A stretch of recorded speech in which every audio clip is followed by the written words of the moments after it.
नमस्कार विद्यार्थी मित्रांनो, आपल्या कपिल के ऑफिशियल या यूट्यूब चॅनलमध्ये तुमचं सगळ्यांचं स्वागत आहे. बालमानसशास्त्र आणि अध्यापनशास्त्र मागील प्रश्नपत्रिकांचे विश्लेषण या सिरीजमध्ये आपण रोज 10 प्रश्नांची सिरीज या ठिकाणी घेऊन येत आहोत.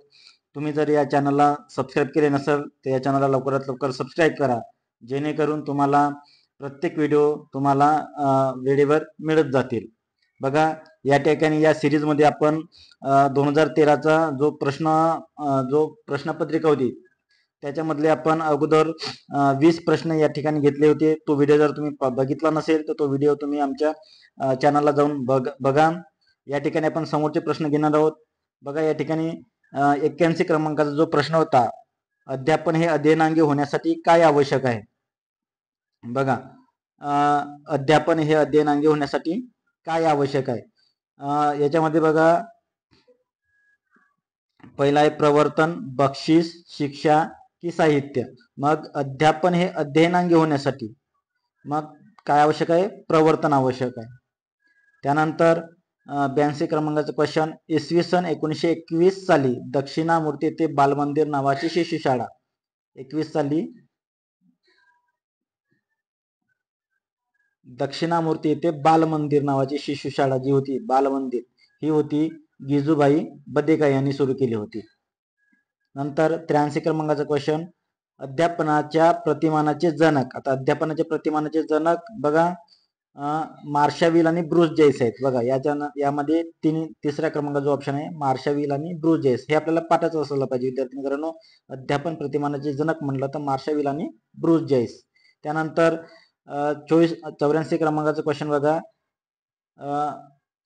सजीवांची लक्षणे हा पाठ शिकविताना सुरुवातीला विद्यार्थ्यांकडून सभोवताली असणाऱ्या सजीवांची माहिती काढून घेतली.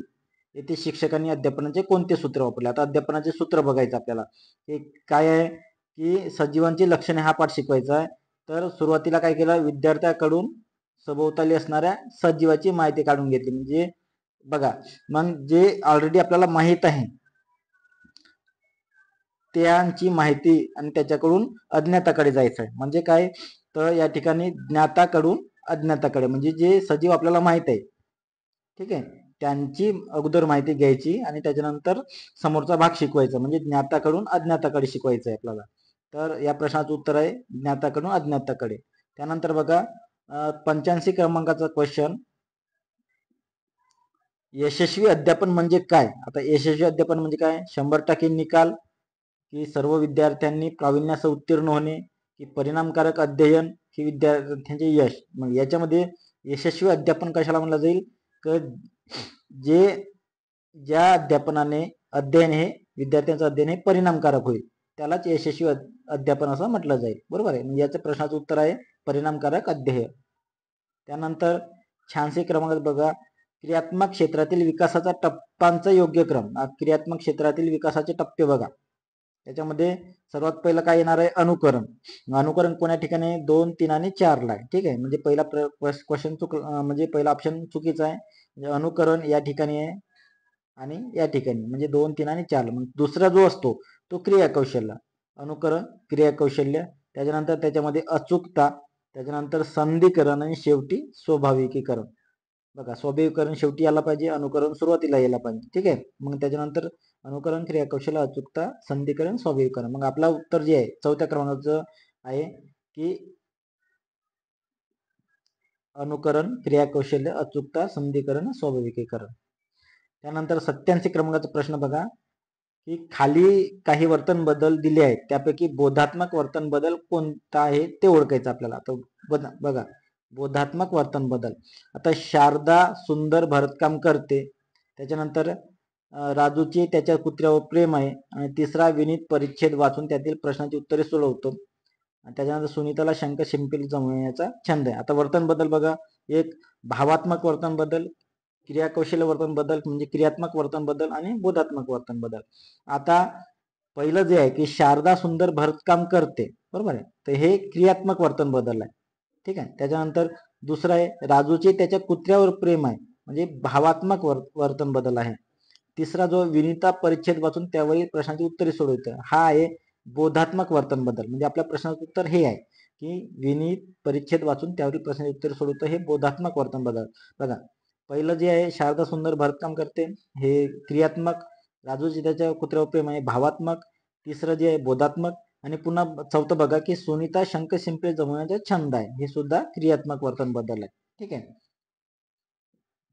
त्यानंतर बघा खालीलपैकी कोणती मुले विशेष शिक्षणाची गरज असणारी नाहीत. आता विशेष शिक्षणाची गरज कोणाला असते आणि कोणाला नाही. बघा बौद्धिक दृष्ट्या माग असलेले जे विद्यार्थी बौद्धिक दृष्ट्या मागास आहेत त्यांना सुद्धा विशेष शिक्षणाची गरज आहे. त्यानंतर उच्च दर्जाची बुद्धिमत्ता असलेली जे विद्यार्थी अतिशय बुद्धिमान आहेत, ठीक आहे, तर त्यांना सुद्धा विशेष शिक्षणाची गरज असते. त्यानंतर अध्ययन अक्षमता म्हणजे जे शिकू शकत नाही त्यांना सुद्धा विशेष शिक्षणाची गरज असते. मग आपला प्रश्न काय विचारला की ज्यांना मुले विशेष शिक्षण गरज असणारी नाहीत म्हटलंय, म्हणजे अध्ययन क्षमता असलेली ह्या विद्यार्थ्यांना विशेष शिक्षण गरज नाही. म्हणजे आपल्या प्रश्नाचं उत्तर राहणार आहे चौथं, अध्ययन क्षमता असलेली. त्यानंतर बघा 89 प्रश्न बघा की अध्ययनात क्रियाशीलता कोणत्या स्वरूपाची असते. आता अध्ययनात क्रियाशीलता कोणत्या स्वरूपाची असते बघा, बौद्धिक, भावनिक हे येणार नाही. शारीरिक आणि मानसिक अध्ययनात क्रियाशीलता बरोबर शारीरिक क्रियाशीलता असते आणि मानसिक क्रियाशीलता असते. ठीक आहे, म्हणजे आपल्या प्रश्नाचं उत्तर आहे शारीरिक आणि मानसिक. त्यानंतर बघा ही अध्यापन शास्त्र म्हणजे काय. आता हा महत्वाचा प्रश्न आहे. अध्यापन शास्त्र म्हणजे काय की पहिला ऑप्शन आहे पद्धती आणि प्रतिमान असणारे, दुसरं तत्वे आणि नियम असणारे आणि अध्यापन सूत्र असणारे. हे तीनही लागू पडतात. म्हणजे वरील पैकी सर्व अध्यापन शास्त्रामध्ये बघा पद्धती आणि प्रतिमान सुद्धा असतात, तत्वे नियम सुद्धा असतात आणि अध्यापन सूत्र सुद्धा असतात. जे ज्ञाताकडून अज्ञाताकडे आहेत, अज्ञाताकडून ज्ञाताकडे आहेत, मूर्ताकडून अमूर्ताकडे, अमूर्ताकडून मूर्ताकडे, हे जी सूत्र आहेत ते सगळे अध्यापन शास्त्रात असतात. म्हणजे आपल्या प्रश्नाचं उत्तर काय राहील 4 वरीलपैकी सर्व. विद्यार्थी मित्रांनो तुम्हाला हा व्हिडिओ कसा वाटला मला कमेंट्स करून नक्की कळवा. की इतर तुमचे जे मित्र मैत्रिणी जे टीईटीची परीक्षेची तयारी करत असतील त्यांना सुद्धा हा व्हिडिओ शेअर करा. आणि तुम्हाला जर असे नवनवीन व्हिडिओ जर पाहिजे असेल, आपण बालमानस शास्त्र अध्यापन शास्त्राची जी सिरीज सुरू केली त्याची जर तुम्हाला व्हिडिओ पाहिजे असेल तर तुम्ही आमच्या चॅनलला लवकरात लवकर सबस्क्राईब करा. आणि डिस्क्रिप्शन बॉक्समध्ये आपल्या टेलिग्राम चॅनलची लिंक दिली आहे त्याला तुम्ही जॉईन व्हा, म्हणजे सगळी तुम्हाला अपडेट्स त्या ठिकाणी मिळत जातील. धन्यवाद.